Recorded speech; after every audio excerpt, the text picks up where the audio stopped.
amazing ladies, and welcome to the Her Story podcast. And today I am so excited.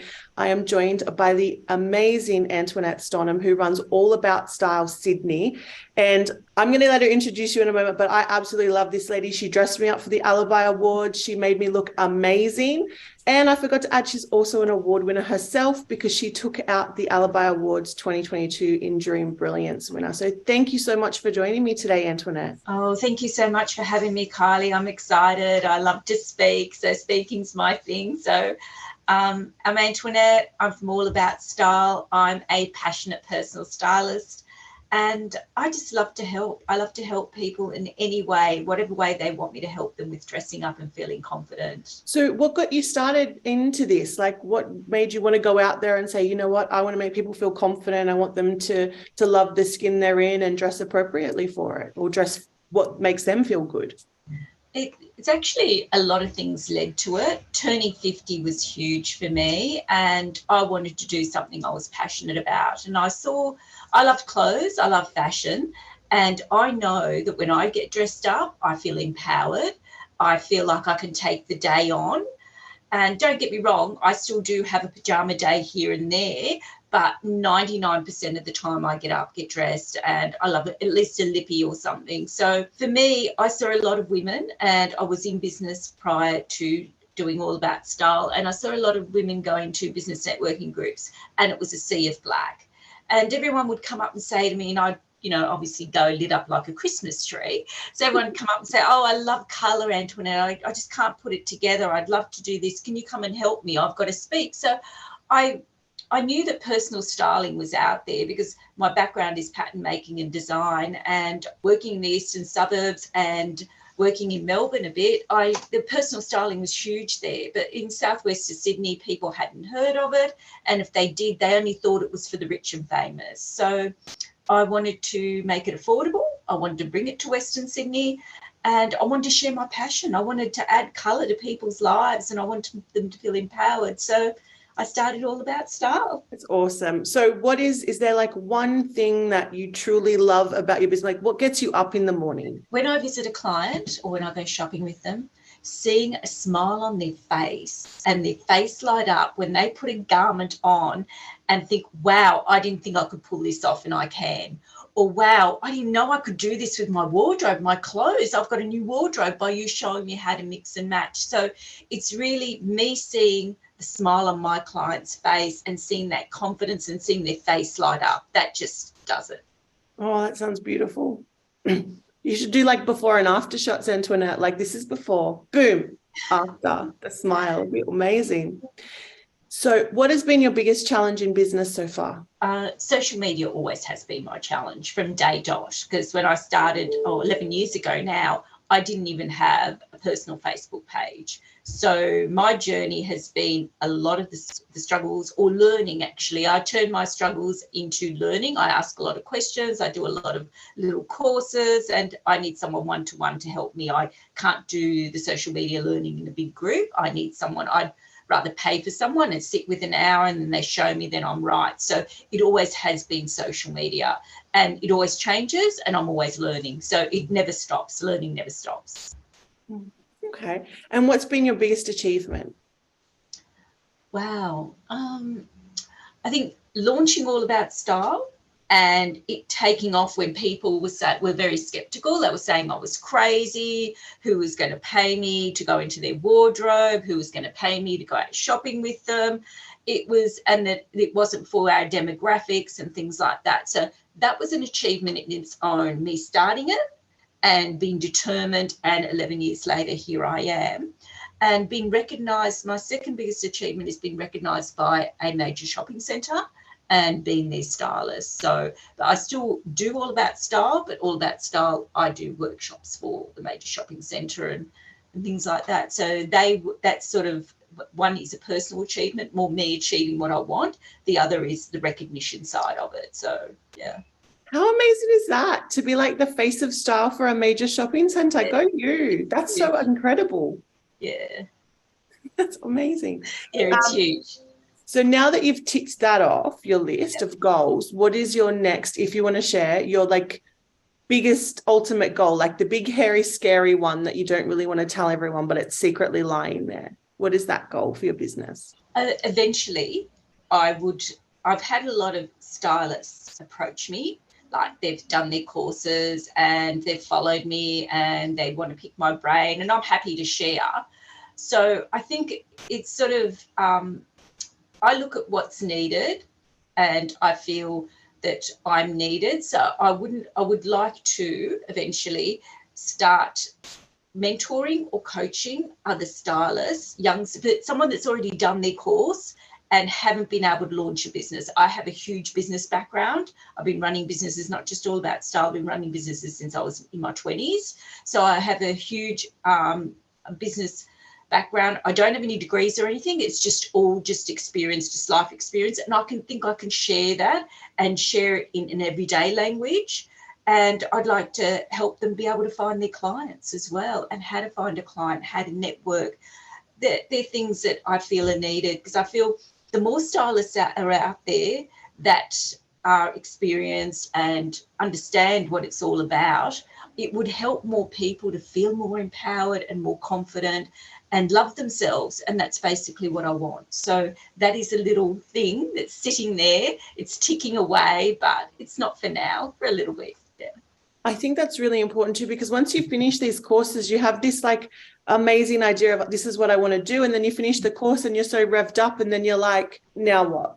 Yeah, Like, now what? Where do I go? How do I do it? And if you don't have a business background and you don't have that support network, I was really lucky. My family was supportive. I was around other business women that were supportive, and you need that. And if you've just come out of a course and you've worked in the corporate world and you don't have that, it's very hard to be able to see the wood from the trees. You just can't come out and think, yes, I've got my gold clients, I can make an income. It doesn't work that way, especially with personal styling. Yeah, exactly. And then I think it's so important. I absolutely love that idea, because sometimes you just need that person to go, this is what you need to do, or like the gentle nudges. I'm all about the gentle nudges. So I think that's absolutely beautiful. Just gently nudging them the right way to get their business. And, what a great way to show that and advertise yourself. Like, you're in a major shopping center and you've got years of experience and you do amazing work. So when you kicked off your business, what was advice you wish someone had told you? Like giving you a heads up and gone, Antoinette, just don't do this, or make sure you do this? We'll go back to the social media side of it. I thought I didn't need it. And I was told, yes, you do. Do you know what I mean? So, and it's embracing things you don't like to do, but you know you need to do them, but do them and be you. Don't try and copy anyone else. Just do them and be you. So really, I think, like, I believe in slow and steady wins the race as well. So in business, I think you've got to, realise it's not going to happen today, but it will happen, and you've got to work towards it. It's a windy road. No, I love that slow and steady, because everyone sort of starts a business and they're like, I've built it. Why is no one coming? Or why isn't anyone coming? It's a lot of building, and it's consistent building and consistent learning. Yeah. Why am I not a millionaire already? Like, I started an Etsy store yesterday, and it's more of like a marathon, and keep going. And I think when you gave your speech at the awards because Enduring Brilliance, for those who are listening to the podcast for the first time, it's for being in business for 10 years, over 10 years. And I'm not sure if you mentioned it at the awards. I know you mentioned it in your entry that I was able to listen to, but you said one of the biggest things was being stubborn. Yes. and I absolutely loved that answer. And it's something that stuck with me, because I'm like, I want to be in business for the long haul. What do I need? So I really, had a sneaky peek at everyone's entries, because I was like, I need to know why they're in business for 10 years. And your answer stood out for me. It was be stubborn. I'm probably not getting the answer right, but no, that's it. Yeah, it's being stubborn and being determined. And sometimes you have to block out everyone else's views. It's good to take things in and take the bits that you need out of them that are going to work for you. If I hadn't have did what I did and listened to everyone and thinking, you're not going to make an income out of it, it's just going to be a charity thing, that's what everyone was saying to me. Yeah, I still do a lot of work for charities. I still, give talks and do workshops and stuff like that. That's all part and parcel of it, but I've been able to build it up into a viable business. So yeah, if I had have listened to everyone and said, oh, look, you know, they all said to me, oh, yeah, you'll be doing it all for charity. It'll all be, you know, like you won't make anything out of it. I wouldn't be here today talking to you. So that's where my stubbornness comes in. Yeah, but I remember that and I absolutely loved it because I'm like 10 years down the track, stubbornness, and you can now be like, you know what, guys, I'm still here. And I think that's absolutely amazing. So if anyone was going to start their business, what's advice that you would give them? Number one, we already mentioned, slow and steady wins the race, and educate yourself. Don't think just because, like, yes, I'm a stylist, I've got a huge background behind me in pattern making, design, I know fashion, but I'm always educating myself on fashion. I'm always at least 18 months ahead of what's coming in because I'm always researching overseas, what's coming in, what colours are going to come in, what styles are coming back, you know. So it is education in your own field. You can't think, yeah, I've got my piece of paper, it says who I am, and that's it, it's going to stop. You've got to keep educating yourself in your own field, and then you've got to educate yourself. Being a sole business, like I do have a PA, but I still need to know a lot of things, the social media, blogs. I write my own blogs. You've got to know a bit about SEOs.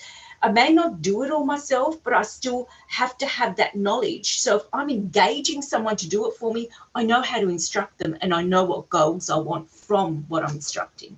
That's massive. Yeah, I think so education's huge. Yeah, I think that's so important too, because you want to know that the person that's working with you not only understands your vision, but you know what they're doing too. Yes. Because you'd hate to invest all this money and then go, I don't know what's happening here. Yeah, what's happening, or this isn't what I wanted, or if you don't have the knowledge, you can't really instruct. So, yeah, even though you're not an expert in every field, I believe you have to have some kind of knowledge. Yeah, I think that's awesome advice. Thank you. So before we wrap it up, first thing, where can we stalk you? Like, how can we come and hang out and maybe get like a personal styling with you? Because the awards are coming up. Ladies that are listening, you know, if you're looking for, you're not sure what dress is going to fit, what suit, what you want to wear, then I would 100% recommend that you go and hit up Antoinette and go and do one of her personal styling sessions. So how can they find you? Where can they stalk you? Okay, you can stalk me on Facebook on All About Style Sydney. I'm on Instagram on All About Style Sydney, and I'm on LinkedIn on All About Style as well. So I give my daily tips and hints. I usually do a flat lay of what I'm wearing, and I usually explain why I've put it together or how I've put it together. I give other tips and hints on how to dress. My website, you can find me on All About Style. It's got my little price list there. So I do wardrobe edits. I do personal shopping trips. So with the shopping trips, I source the garments first, have them ready for you to try on, and then the fun begins. So that's just a little bit about me.